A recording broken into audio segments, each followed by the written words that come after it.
Hello, my name is Stephanie and I'm 35 years old. I've been married for 10 years. I have 3 children that are 7, 4, and 2, and I work full time. So I'm a licensed professional counselor. I work in private practice and I carry a full caseload of about like 20 to 30 people a week. And then I also am a full-time mom. So I am busy. And as you can tell in the title, I was recently diagnosed with papillary thyroid carcinoma, which is a type of thyroid cancer. And so I wanted to make this video for a couple of reasons. The number one reason that I wanted to make it was because when I was diagnosed with it, I wasn't necessarily surprised. Like, I had a biopsy, and I'll kind of tell you the whole story. But it was still shocking, if that makes any sense. So I think in my process of trying to come to terms with the diagnosis, I found that it was really helpful for me to read medical information. So I was reading like a lot of articles on the Mayo Clinic. I was watching YouTube videos of doctors kind of explaining what papillary thyroid carcinoma was, and that was really helpful, like immediately after finding out. And from doing that research, I found that surgery was really kind of inevitable, that was what was going to happen next. And so, like, I could only read about, hey, you're going to have surgery up until a certain point, and then it really wasn't helpful anymore. And so I actually found that watching YouTube vlogs of people having not the actual surgery, I don't want to watch that. That's not my jam. But hearing people kind of talk about their experience, I think what I was honestly most nervous about was the recovery post-surgery. And so I found that watching vlogs was actually like super helpful for me. But I found a couple of things when I was watching them. A lot of the vlogs were outdated, so they were like anywhere from 2 to 6+ years old. And also I found that they were oftentimes based out of the UK or Canada, and I'm based in the United States. And so although they were still tremendously helpful, as I'm sure most people know, our healthcare system is very different in the US than it is really anywhere else. And so I still had kind of some questions about what it would look like here in the United States. And I also found like a lot of the videos were of younger people, like anywhere from 17 to like 25 around. And like I said in the beginning, I'm 35, and so I didn't know if that would I wasn't sure if that would also influence my recovery at all. So I think like a big reason I wanted to make the video was just to put another video out there with someone who's my age, that's in the United States, and that is an updated video, or at least it will be updated for a little bit. And also, I have found that actually talking about my experience is helping me process it. And so I think this will also really just help me come to terms with it. I think it will be cool to watch this video, way post-surgery. So today is, I don't even know, June 10th, 2024.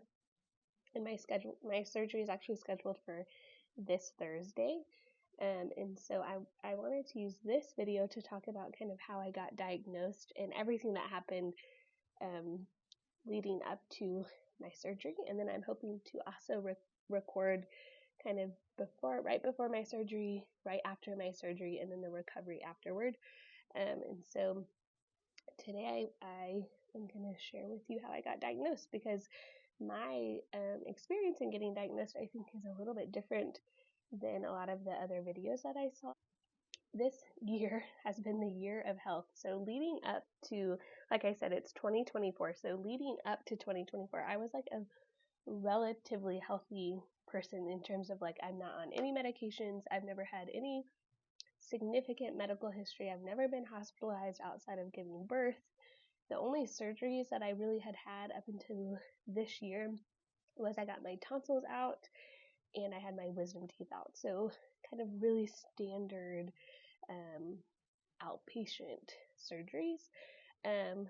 But in January of 2024, I was really stick with me because I promise this is how I got diagnosed. You're going to think like, what does this have to do with thyroid cancer? But stick with me. And I'm going to tell the short version of a very long story. But in January of 2024, I was not feeling well. And so I typically am a type of person to like stick it out. Like I don't go to the doctor very often. I also am not a huge fan of taking medication.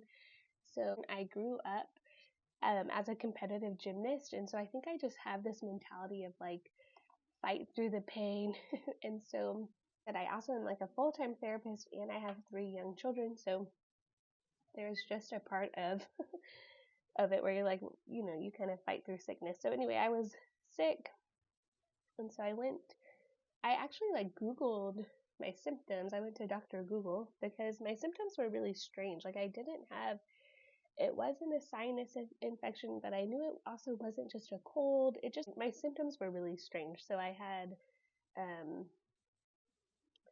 like a pain between my shoulder blades that was pretty significant. I was short of breath, and I was fatigued really easily. So the reason why I even actually Googled my symptoms is because I went to go take a shower thinking that would help me feel better, and I couldn't even stand in the shower. I actually had to sit down, and so I was like, oh, this is not just a cold or some viral thing. So I Googled my symptoms, and it popped up that it could be a pulmonary embolism, and I thought, gosh, that sounds scary. So that's fancy medical terms for a blood clot. And so this is another totally unrelated thing, but I have some kind of mystery autoimmune something that I'm also in the process of getting tested for right now. So I basically am sick all the time, and I cough a lot. So I'm not a YouTuber, so I'm trying to edit my cough out of this video, but you might hear it sometimes because I don't know how to edit videos. So I actually ended up on a Sunday going to urgent care, and so they tested me for flu, for COVID.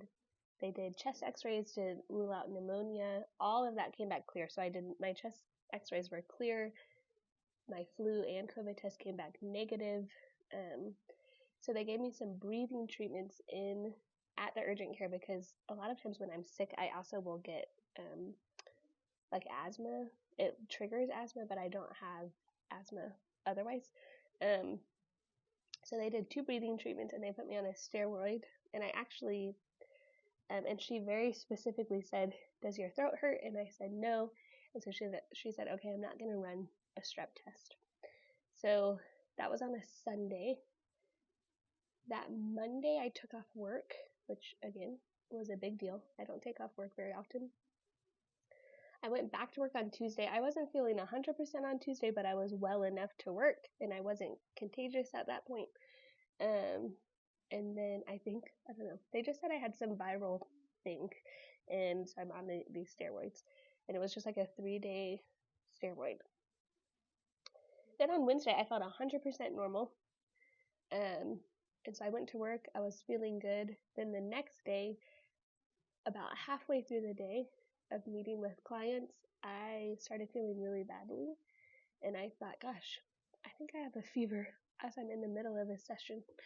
And so I actually saw my 5 o'clock, and then I had canceled my 6 o'clock, and I went home, and I did have a fever, and declined pretty rapidly after that. And they told me in the urgent care, if your symptoms worsen at all, we want you to go straight to the emergency room, because if you do have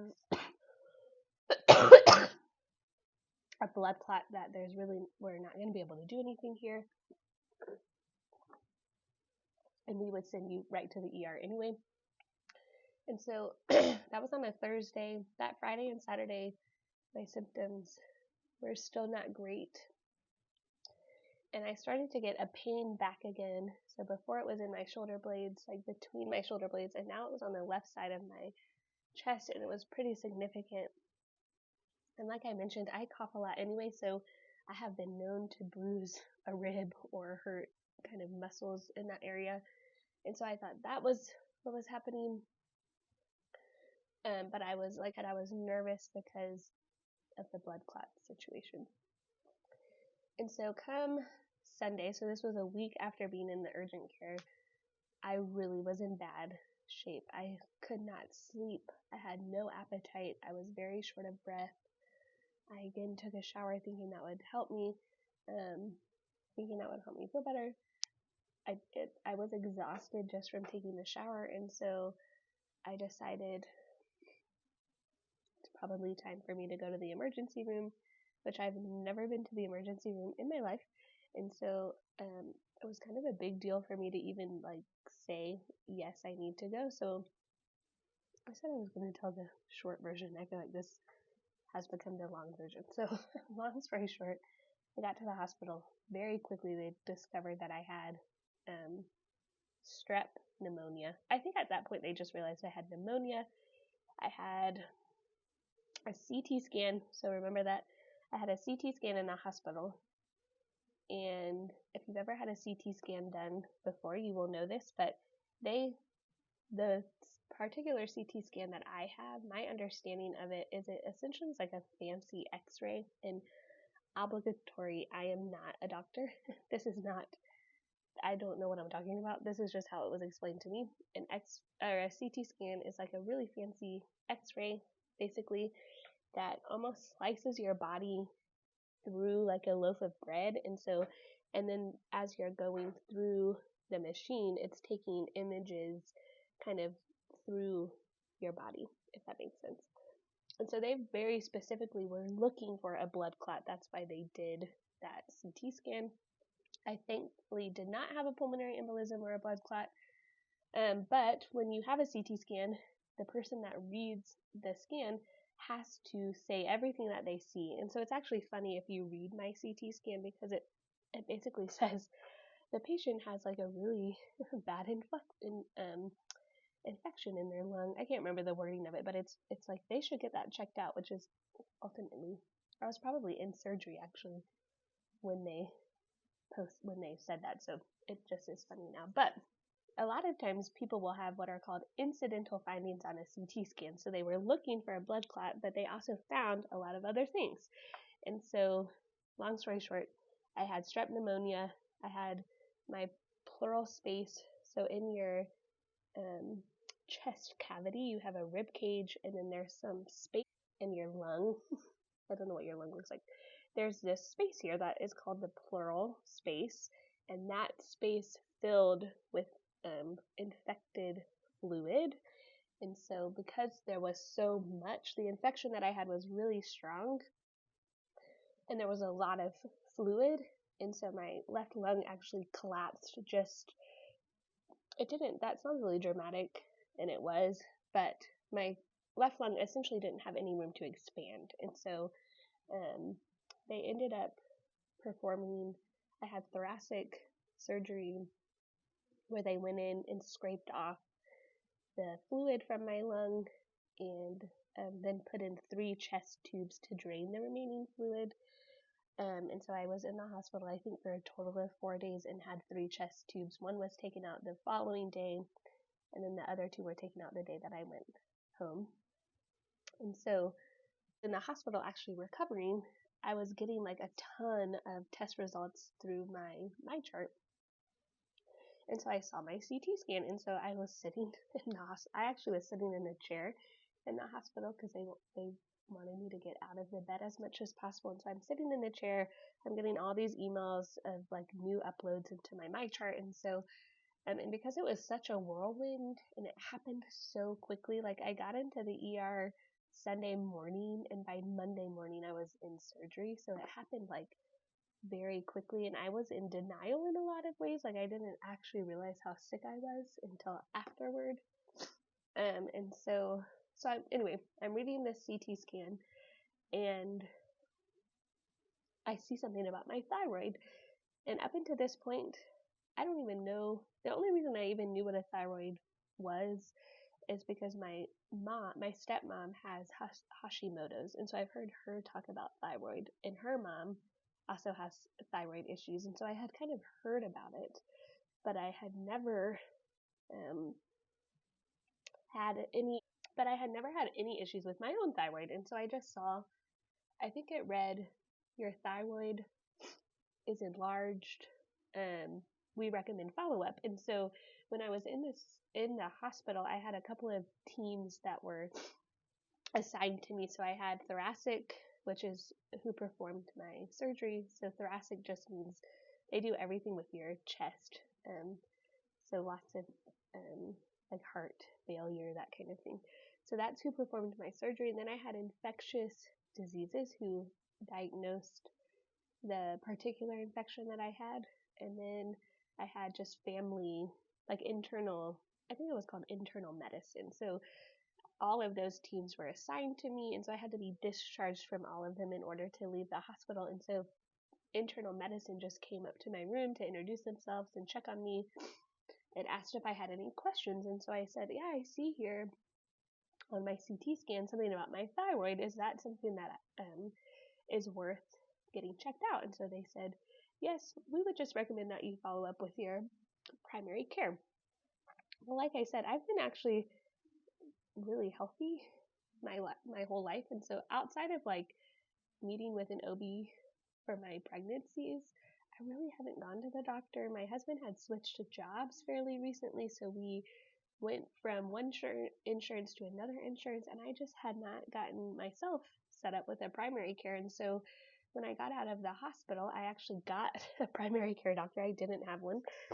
And so I ended up telling the wrong, I feel like that was the wrong version. But this leads up to the thyroid. So that was the first time I had ever heard anything about my thyroid being, at that time, I want to say it said it was enlarged.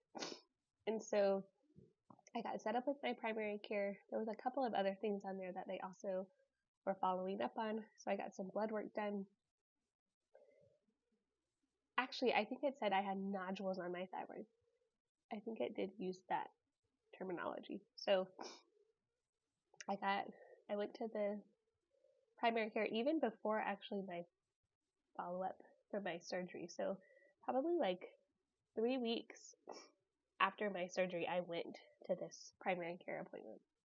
So they did some blood work, and they actually did an ultrasound on my thyroid in the office, and that essentially just confirmed that, yes, you do have nodules. And so the primary care said that she would like me to get a nuclear medicine uptake study done, which I had never heard of. And so I'm trying to remember, fairly quickly after that, probably within the next month, I had that done. So I went into like an imaging center. So the first day when I went in, they all they did was give me the radioactive iodine pill, which was like an interesting process. Like you cannot touch it at all. The person that administered it was like very careful. You're only allowed one pill, so they made a big deal about like instructing me how to take it, because if I dropped it, that was it. I couldn't have another one. And so I took the pill, and then I think that was it. Then I left, and then I was considered to be technically radioactive at that time, and so I had an almost 2-year-old, and so I couldn't cuddle with him. I couldn't hold him anywhere near my neck for like 3 or 4 days, something like that. And so the following day, I went back and I had a ultrasound. I had some kind of imaging done where I basically laid on a bed, and it was like very close to me. It was almost like if you've ever had an MRI, but it wasn't an MRI. So it was like a very close X-ray, I'm guessing, or some kind of imaging on my thyroid. And then they also measured something. They like held something to my thigh, into my throat, I think, and then that was it.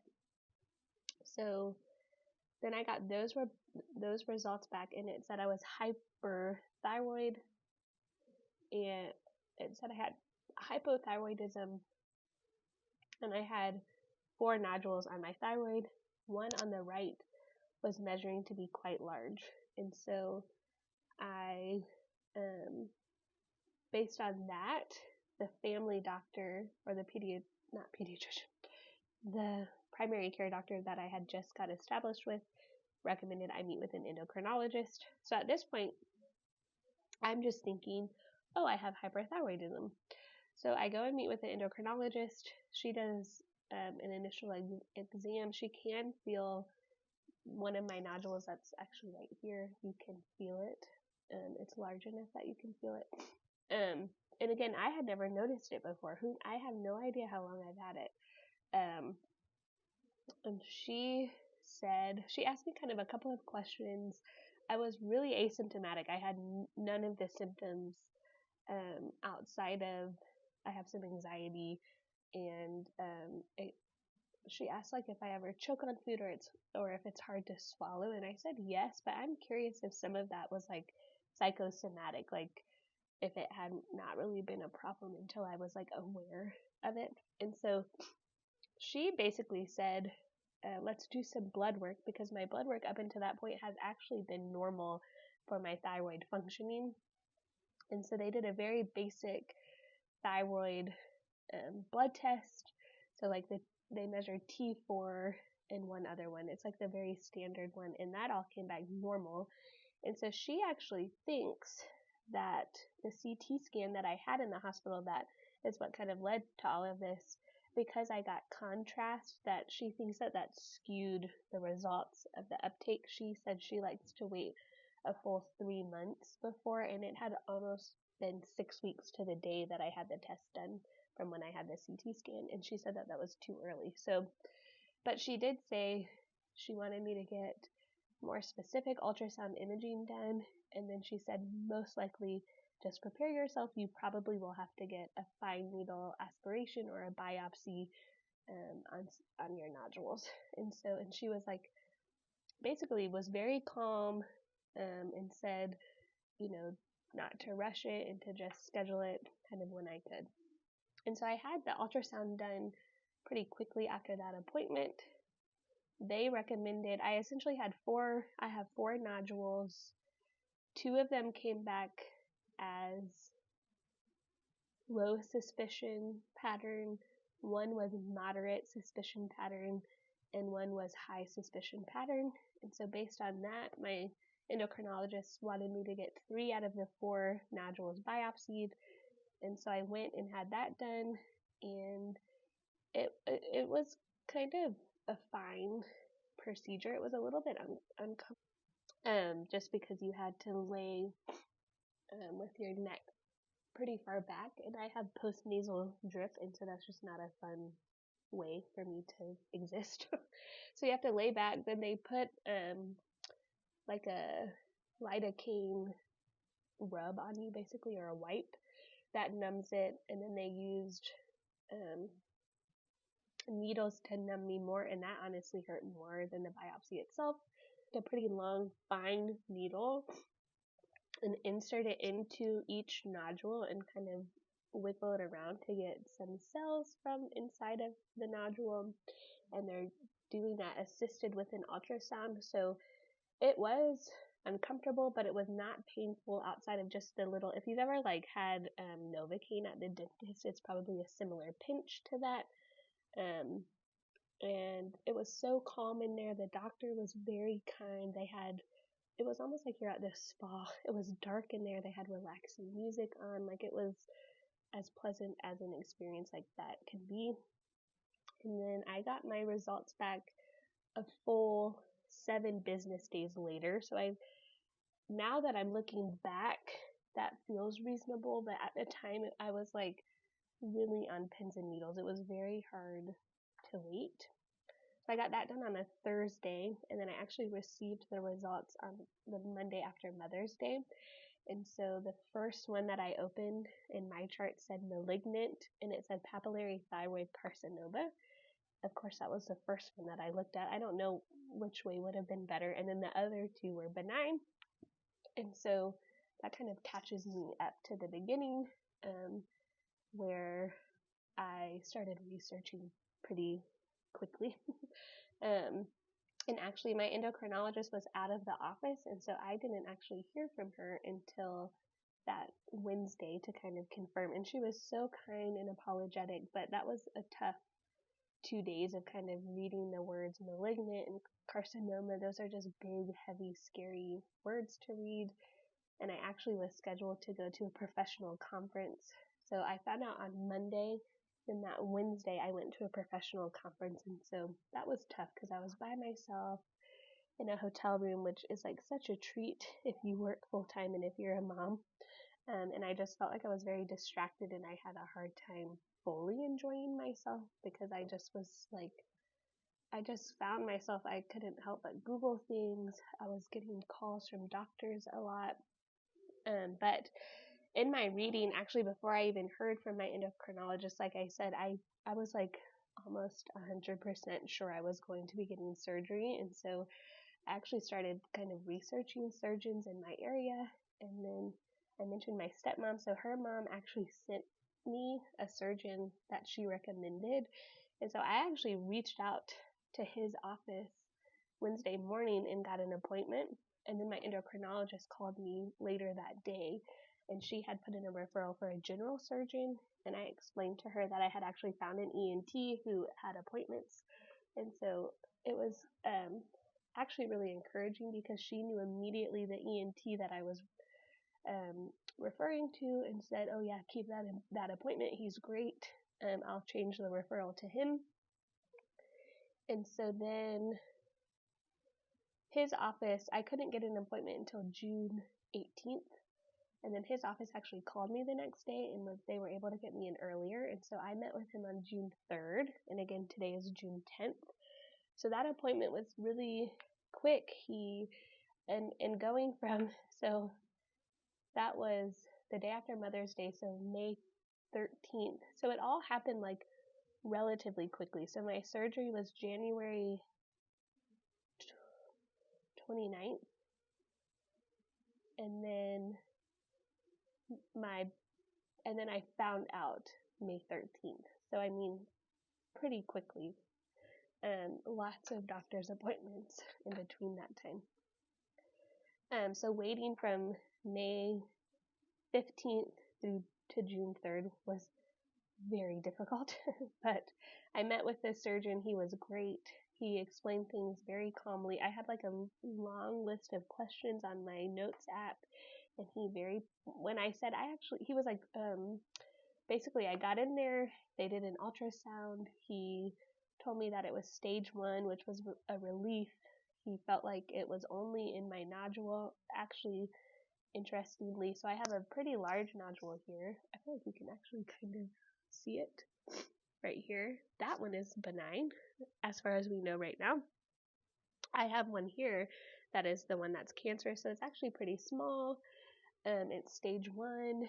He did recommend that I would have a total thyroidectomy, which I was kind of preparing myself for. My endocrinologist said they may just take the left side out, and so I was hopeful for that, but also just from watching a lot of videos and reading, I was kind of having the feeling that they would end up taking the whole thing.